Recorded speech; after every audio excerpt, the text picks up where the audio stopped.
నమస్తే, నేను సిరి. హైడ్రాకి పునాదులు వేసింది ఎవరు? కేసీఆరా లేకపోతే రేవంత్ రెడ్డా?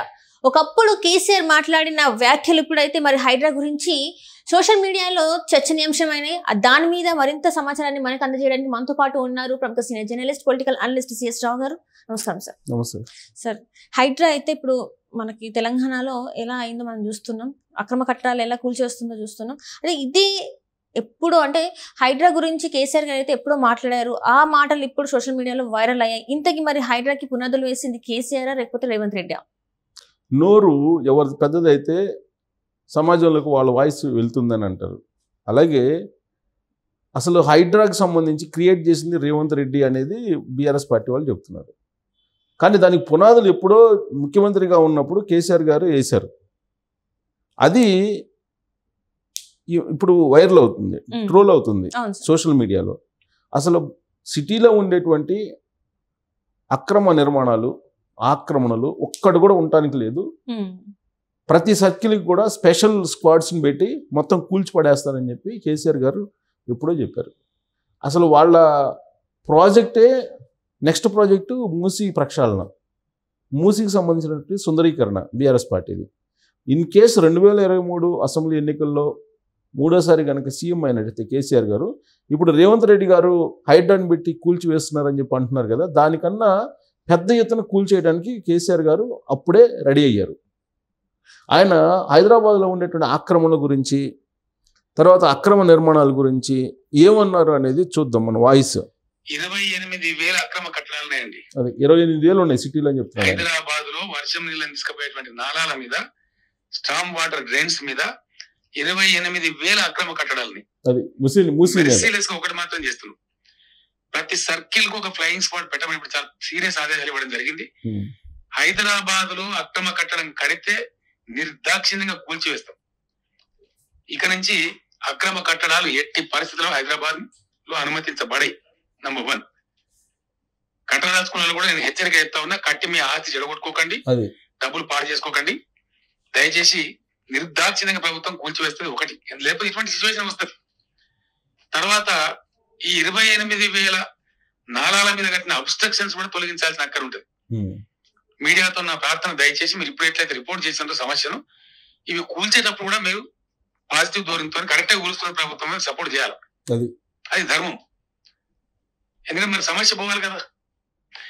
28,000 అంటే కూల్చేదానికి మీడియా కూడా కోఆపరేట్ చేయాలి. 28,000 అక్రమ నిర్మాణాలు ఉన్నాయి నాలాల మీద, మూసీ మీద కానీ ఇంకా ఇతరత్ర మీద కానీ. వాటిని నిర్దాక్షిణ్యంగా, మెర్సిలెస్గా, అంటే మానవత్వ కోణం నుంచి కూడా ఆలోచించకుండా కూల్చిపడేస్తాం, మేము సర్కిల్కి ఒక స్క్వాడ్ని పెట్టేసి కూల్చేస్తాం అని చెప్పి ఆయన చెప్పింది ఎప్పుడు తెలుసా? 2022లో చెప్పాడు. ఆయన 2022లో చెప్పాడు, నిర్దాక్షిణ్యంగా మేము కూల్చేస్తాం, లేదంటే హైదరాబాద్ మునిగిపోతుంది వర్షాలు వస్తే అని చెప్పి కేసీఆర్ గారు చెప్పినటువంటి మాట. మరి రేవంత్ రెడ్డి మీద కేటీఆర్ ఏమంటున్నాడు? ఇది కూల్చేసే ప్రభుత్వం మాది, నిర్మించే ప్రభుత్వం అని చెప్పేసి అక్కడ పోయి ఆక్రమణదారుని రెచ్చగొట్టి సోషల్ మీడియాలో, ఆయన సొంత సోషల్ మీడియా, ఆయన సొంత మీడియాలో ఏ విధంగా రెచ్చగొడుతున్నారు ప్రజల్ని. మరి కేసీఆర్ ఏం చెప్పాడు అంటే, కేసీఆర్ చెప్తున్న దానికి కేటీఆర్ గారు చెప్తున్న దానికి మధ్యలో పొంతనే లేదు, వైరుధ్యంగా వీళ్ళిద్దరు చెప్తున్నారు. కేసీఆర్ గారు ఏం చెప్తున్నారు? అక్రమ నిర్మాణాలు కూల్చివేయాల్సిందే, నిర్దాక్షిణ్యంగా కూల్చేయాల్సిందే, మీరు కట్టుకున్నా కానీ మీరు ఆస్తులు ఎప్పటికైనా కోల్పోతారని ఆయన చెప్తున్నాడు. ఆయన స్టాండ్ కదా, ఆయన పార్టీ చీఫ్, ఆయన బీఆర్ఎస్ పార్టీ చీఫ్, ఆ రోజు ముఖ్యమంత్రిగా ఉన్నారు. ఆయన క్లియర్ కట్గా చెప్పారు ఆ పార్టీ యొక్క స్టాండ్ ఏంటి, ఆయన స్టాండ్ ఏంటి. అక్రమ నిర్మాణాలు కూల్చివేస్తాం. 28,000 చెప్తున్నారు. ఇప్పుడు రేవంత్ రెడ్డి గారు ప్రభుత్వం సర్వే చేసి 20,000 అక్రమ నిర్మాణాలని ఐడెంటిఫై చేసింది. మరి ఆయన కానీ ఎక్కువగా 8,000 ఐడెంటిఫై చేశారు వాళ్ళు అప్పుడు చేసినటువంటి సర్వేలో. 28,000 ఇల్లు అక్రమ నిర్మాణాలు ఉన్నాయని చెప్పేసి ఆయన దగ్గర సర్వే రిపోర్ట్ ఉంది, కేసీఆర్ గారి దగ్గర. ఇప్పుడు రేవంత్ రెడ్డి గారు ఇంకా 8,000 ఇల్లు తగ్గించాడు. మరి ఎందుకు, ఏ పార్టీ స్టాండ్ ఏంటి అనేది అర్థమవుతుంది కదా. ఇప్పుడు మూసీ ప్రక్షాళన, మూసీ సుందరీకరణ అనేటువంటి ప్రాజెక్టు ఒక ప్రతిష్టాత్మకమైనటువంటి ప్రాజెక్టు. దీన్ని అడ్డుకునేటువంటి ప్రయత్నం బీఆర్ఎస్ పార్టీ ఇప్పుడు అధికారం కోల్పోయిన తర్వాత, ప్రతిపక్షంలో ఉన్న తర్వాత ఇప్పుడు ఎందుకు చేస్తుంది? అధికారంలో ఉన్నప్పుడు మూసీ ప్రక్షాళన, మూసీ సుందరీకరణ ప్రాజెక్టుని చేపట్టారా లేదా? వాళ్ళు ఆ ప్రాజెక్టుకి సంబంధించి వాళ్ళు పునాదులు వేశారా లేదా? మరి ఇప్పుడు ఎందుకు వ్యతిరేకిస్తున్నారు? అంటే ప్రతిపక్షంలో ఉన్నప్పుడు ఒకటి, అధికారంలో ఉన్నప్పుడు మరొకట. కేసీఆర్ గారి అభిప్రాయం ఒకటైతే కేటీఆర్ గారి అభిప్రాయం మరొకటి ఉంటుందా? అదేవిధంగా ఇప్పుడు ఉన్నటువంటి ముఖ్యమంత్రి గారు రేవంత్ రెడ్డి గారు గతంలో ఈ అదే ఆక్రమణ గురించి, అక్రమ నిర్మాణాల గురించి మాట్లాడారు. ఏం మాట్లాడారంటే పునరావాసం కల్పించి మేము అక్రమ నిర్మాణాలని తీసేస్తామని చెప్పారు. ఎవరైతే అక్రమంగా నిర్మించారో, లేదా అనాదిగా ఉంటున్నారో, 30-40 సంవత్సరాల నుంచి ఉంటున్నారో నాలాల మీద లేదంటే ప్రభుత్వ భూముల్లో, వాళ్ళకి ప్రత్యామ్నాయ మార్గాలు చూపించిన తర్వాత మాత్రమే మేము వాటిని తొలగిస్తాము అని చెప్పారు. ఇప్పుడు డబుల్ బెడ్రూమ్ హౌసెస్తో పాటు అవసరమైతే వాళ్ళకి భూమి ఇచ్చి వాళ్ళని తరలిస్తాము వాళ్ళ అంగీకారం మేరకు అని చెప్పేసి మొన్న జరిగినటువంటి డిజిటల్ హెల్త్ కార్డు ఇష్యూ కార్యక్రమంలో ఆయన అనౌన్స్ చేశారు.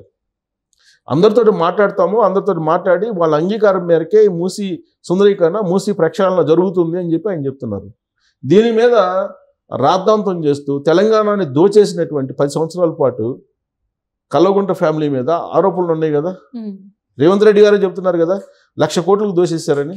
30,000 ఎకరాలు హైదరాబాద్ చుట్టుపక్కల ఆక్రమించేశారు. తెలంగాణ వ్యాప్తంగా ఎన్ని వేల ఎకరాలు ఆక్రమించారో అందుబాటులో లేదని చెప్పేసి ఆయనే చెప్తున్నారు కదా. ఫామ్ హౌస్లు ఎన్ని ఉన్నాయి ఒక్కొక్కరికి? ఒకవైపు పేదలు వైపు నిలబడుతున్నాము అని చెప్తూనే మరోవైపు రేవంత్ రెడ్డి ప్రభుత్వాన్ని బద్నామం చేస్తూ ప్రభుత్వాన్ని పడగొట్టి రాజకీయపరమైన అనిశ్చితిని క్రియేట్ చేసేటువంటి ప్రయత్నం తెలంగాణలో జరుగుతుంది. దానికి కేటీఆర్ గారు తన నోరుని పెద్ద చేసుకున్నారనేది కాంగ్రెస్ పార్టీ చెప్తోంది. కానీ కాంగ్రెస్ పార్టీ ఏం చెప్తుంది? చాలా క్లియర్గా మీరు భయపడద్దు, మీరు ఆందోళన చెందొద్దు, నిరుపేదల పక్షాన కాంగ్రెస్ పార్టీ నిలబడుతుంది, న్యాయం చేస్తాం, మీరు అర్థం చేసుకోండి. ఒకవేళ కనుక మీరు ఆక్రమణ కనుక తొలగించకపోతే మీ వర్షాలు వచ్చినప్పుడు హైదరాబాద్ మునిగిపోతుంది. ప్లస్ ఫామ్ హౌస్ల నుంచి వస్తున్నటువంటి నీళ్లు, మురికి నీళ్ళన్నీ మీకే వస్తున్నాయి. ఆ మురుగులో బతకాల్సి వస్తుంది. మిమ్మల్ని అందరిని రెచ్చగొట్టి ఫామ్ హౌస్లను కాపాడుకునేటువంటి ప్రయత్నం కేటీఆర్, హరీష్ రావు, కేవీపీ రామచంద్రరావు వీళ్ళందరూ ప్రయత్నం చేస్తున్నారు. మీరు అర్థం చేసుకోండి అని చెప్పి రేవంత్ రెడ్డి గారు ముఖ్యమంత్రి హోదాలో పేదలకు విజ్ఞప్తి చేస్తూ ఉన్నారు. అసలు దీని మూలాల్లోకి వెళ్తే దీన్ని తయారు చేసిందే, దీన్ని క్రియేట్ చేసింది, దీనికి ఆద్యం పోసింది కేసీఆర్ గారు, కల్వకుంట్ల ఫ్యామిలీ. మరి ఇవాళ ఎందుకు వ్యతిరేకిస్తున్నారు అంటే రాజకీయపరమైనటువంటి ఉనికి కోసం, రాజకీయపరమైనటువంటి భవిష్యత్తు కోసం ఇలాంటివన్నీ చేస్తూ ఉంటారు. బీఆర్ఎస్ పార్టీ నేపథ్యం ఏంటి? తెలంగాణ ఉద్యమం, తెలంగాణ సెంటిమెంట్ని రెచ్చగొట్టి తెలంగాణ సెంటిమెంట్ను బేస్ చేసుకొని వాళ్ళు అధికారంలోకి వచ్చారు.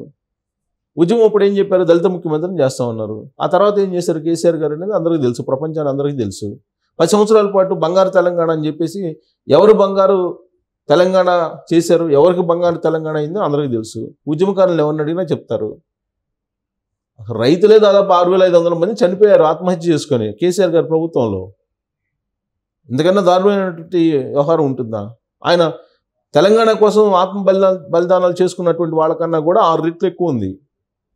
తెలంగాణ వచ్చిన తర్వాత కేసీఆర్ గారు ప్రభుత్వంలో ఉన్న తర్వాత 2014 నుంచి 2023 వరకు 6,500 మంది పైగా ఆత్మహత్యలు చేసుకున్నారు రైతులు. సో ఆయనేమో బంగారు తెలంగాణ అంటారు. నిరుద్యోగం పెరిగిపోయింది, వాళ్ళ ఇంట్లో ఏమో అందరికి ఉద్యోగాలు వచ్చినాయి. ఇవన్నీ అందరికీ తెలుసు కదా, ఉద్యమకారులు పదే చెప్తున్నారు కదా. సో ఇప్పుడు మూసీ ప్రక్షాళన, సుందరీకరణ విషయంలో కూడా వాస్తవాలు ఏంటి, ఆ రోజు ఏం చెప్పాం, ఈరోజు ఏం చెప్తున్నాం అనేది వాళ్ళు అర్థం చేసుకోవాలి కదా. ప్రజలను రెచ్చగొట్టి సెంటిమెంట్ని లేదంటే భావోద్వేగాల్ని ఓట్ల రూపంలో మలుచుకోవాలి పార్టీ బలోపేత కోసం అని అంటే సమాజం ఏమైపోవాలి? సో కాబట్టి ఈ 2 నాలుకల ధోరణి ఏదైతే ఉందో అటు కేసీఆర్ గారు కానీ ఇటు కేటీఆర్ గారు కానీ, కేసీఆర్ గారు అయితే ఇంతవరకు బయట రాలా, అది మీద మాట్లాడాల హైడ్రాకి సంబంధించి. బట్ కేటీఆర్ గారు మాత్రం వ్యతిరేకిస్తున్నారు. అంటే వాళ్ళ ఇంట్లోనే వాళ్ళ తండ్రి కొడుకుల మధ్యనే భేదాభిప్రాయాలు ఉన్నాయి అని చెప్పి చెప్పడానికి ఇది ఒక ఉదాహరణగా మనం తీసుకోవచ్చు.